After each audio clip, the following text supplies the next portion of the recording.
Today, California's most iconic hamburger, In-N-Out. What you see behind me is actually a replica of the original drive-thru founded by Harry and Esther Snyder back in 1948. It was the first drive-thru hamburger stand in the state, and it started with the promise of delivering fresh, never frozen ingredients made to order. The Snyder family still owns In-N-Out. They've resisted pressure to franchise, to go public. To this day, they still only open locations that are within 1 day's driving distance to their distribution centers. Other fun fact about In-N-Out, they claim to have invented the two-way intercom at drive-thrus, making it so people didn't have to leave their cars or interact with other humans to get their food. Is that responsible for destroying society? This behind me is actually a replica of the original store. The original store, I believe, was knocked down to build the freeway, which is right here. Luckily, there's one right across the freeway. Let's go get ourselves a burger. All right, we made it to the promised land. I sound like Trump when I say that. We made it to the promised land. Everybody's saying it's a fantastic place. I get it animal style, in case you've been living under a rock. Animal style means they add Thousand Island and grilled onions.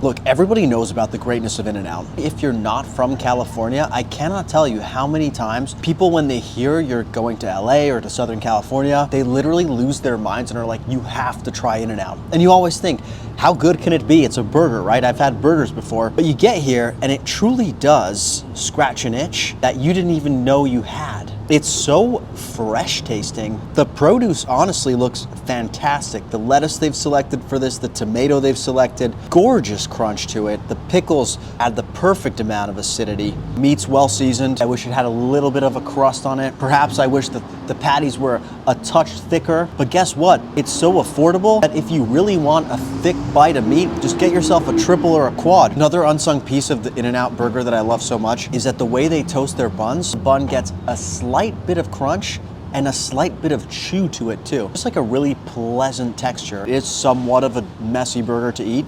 The bottom bun did disintegrate a little bit, but honestly, this is as close to perfect as it gets. As far as like overall concept, if you're gonna create a list of the best burgers in Southern California and you're gonna omit In-N-Out, they should revoke not just your Instagram account, but maybe your passport. Time to try the fries. Everybody knows that the fries at In-N-Out are a weak spot, so I always get them animal style too. As a French fry, it's pretty terrible. No crisp to it, literally soggy. It's got almost this like chalkiness going on, but when you douse it in all the other ingredients, it becomes something greater than the sum of its parts. A French fry casserole. This would make some Midwestern grandmother extremely happy. This is a flawless burger experience. You gotta be a real dick to not give this a high score. A lot of people like to say I'm tough. I am tough, but I'm also fair. I'm not even that patriotic, but it makes me just want to erupt in a God bless America.